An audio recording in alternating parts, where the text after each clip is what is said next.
Hello friends, അസ്സലാമലൈക്കും. അപ്പം ഇന്ന് നമുക്കൊരു പരിപാടി ഉണ്ട് കേട്ടോ. നിലമ്പൂർ വെച്ചിട്ട് നിലമ്പൂർ ഓസിക്ക് ഓടിയിട്ട് നിലമ്പൂർ കോപ്പറേറ്റീവ് ഉറപ്പിന് ബാങ്കിന്റെ ഭാഗ SSLCക്ക് ഫുൾ A+ ഇട്ടിരിക്കൽ ആദരവാണ് കേട്ടോ. SSLC മാത്രമല്ല +2 അങ്ങനെ ഞാൻ വണ്ടൂർക്ക് ബസ് കയറി. പിന്നെ വണ്ടൂരിന്ന് ഞാനും തിരിച്ചുമ്പാടെ നിലമ്പൂർക്ക് ബസ് കയറി. അങ്ങനെ ഞങ്ങൾ ഓസിക്കയിൽ പിന്നെ ഇതൊക്കെ ഞങ്ങൾ ഇളിച്ചാട്ടി പോകണമല്ലോ. ഞങ്ങളെ വിളിച്ചിട്ട് തന്നെയാണ് ഞങ്ങൾ പോണത്. അവിടെ എത്തിയപ്പോൾ ടോക്കൺ എടുക്കാൻ വേണ്ടിയിട്ട് വലിയൊരു വരി ഉണ്ടായിനി. പിന്നെ അങ്ങനെ നിന്ന് ടോക്കൺ കിട്ടി. ഞങ്ങളോട് 9 ആകുമ്പോൾ എത്താൻ പറഞ്ഞു. ഞങ്ങളാണെങ്കിൽ 10:15 കഴിക്കണം എത്തിയപ്പോൾ തന്നെ. എന്നിട്ട് പിന്നെ കുറച്ച് നേരം പാടെ കഴിഞ്ഞപ്പോൾ ആരാടൻ ഷോക്ക് സാറൊക്കെ വന്നു. പ്രാർത്ഥന ഒക്കെ ഉണ്ടായിനി. അപ്പോൾ പ്രാർത്ഥന പാടിയപ്പോൾ എല്ലാവരും നീച്ചു ഉയർത്തി ബാങ്കിന്റെ ഉന്നതിയിലെത്തിക്കുന്നതിന് അഹോരാത്രം മുന്നിൽ നിന്ന് പ്രവർത്തിച്ച ബാങ്കിന്റെ പ്രിയങ്കരനായ ആദരണീയനായ ചെയർമാൻ ശ്രീ ആര്യാടൻ ഷൗക്കത്ത് സാർ ഇന്ന് നമ്മുടെ ഓരോരുത്തരുടെയും പ്രതിനിധിയായി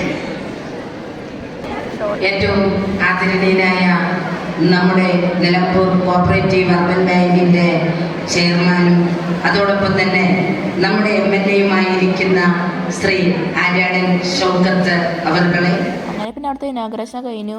മുനിസിപ്പാലിറ്റിയിലെ കൗൺസിലർമാർ, മറ്റു ഉദ്യോഗസ്ഥരെ, സുഹൃത്തുക്കളെ, എൻ്റെ ഇന്ന് ഈ അംഗീകാരം ഏറ്റുവാങ്ങാൻ ഇവിടെ എത്തിയ എൻ്റെ അനുജന്മാരെ, അനുജത്തിമാരെ, മാതാപിതാക്കളെ, സുഹൃത്തുക്കളെ, ബാങ്ക് ഏകദേശം ഒരു 12ാമത്തെ തവണയാണ് ഇതുപോലെ ഒരു അവാർഡ് ദാന ചടങ്ങ് സംഘടിപ്പിക്കുന്നത്.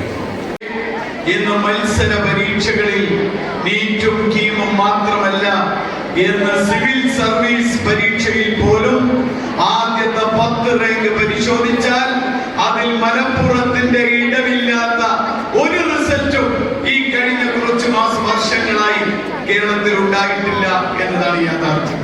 എല്ലാവരും പ്രസംഗത്തിന് ശേഷം പിന്നെ നമ്മൾ കാത്തുന്നത് എന്താണെന്ന് വെച്ചാൽ ആദരവേ സമ്മാനത്തിൽ ഒരു വക ഒരു ട്രോഫിയും പിന്നെ ക്യാഷ് പ്രൈസ് ഉണ്ടായിരുന്നു കേട്ടോ. 300 രൂപ ആയിട്ട് എല്ലാവരും. അങ്ങനെ പിന്നെ കുറച്ച് നേരം കാത്തുന്നുണ്ട് നമുക്കുള്ള ട്രോഫിയും ക്യാഷ് പ്രൈസ് കിട്ടി. അങ്ങനെ പിന്നെ നമ്മൾ വീട്ടിൽ കിട്ടു. നിലമ്പൂരിന്ന് ബസ് കയറേണ്ട വണ്ടൂർ വന്നാൽ ഇറങ്ങിയിട്ട് പിന്നെ ഞാൻ വണ്ടൂരിന്ന് പിന്നെ വീട്ടിലും ബസ് കയറി. പിന്നെ കഴിച്ചിട്ട് ഒരു കുപ്പി ഫ്രൂട്ടൊക്കെ വാങ്ങി കുടിച്ചു. അവിടെ വെള്ളമൊക്കെ ഉണ്ടായിരുന്നു കേട്ടോ. അവിടെ ചായയും പിന്നെ എന്തൊക്കെയോ കടിയൊക്കെ ഉണ്ടായിരുന്നു. പക്ഷെ ഞങ്ങളൊന്നും കഴിച്ചിട്ടില്ല. അപ്പോൾ ഇന്നത്തെ വീഡിയോ ഇത്രേ ഉള്ളൂ. ഇഷ്ടപ്പെട്ട എല്ലാവരും ലൈക്ക് ആക്കാനും തീരെ മറക്കരുത് കേട്ടോ. പിന്നെ സബ്സ്ക്രൈബ് ആക്കുക, ഷെയർ ആക്കുക, കമൻറ്റ് ആക്കുക, ഒക്കെ ആക്കി സപ്പോർട്ടാക്കി. അപ്പോൾ എല്ലാവരോടും അസ്സലാമു അലൈക്കും.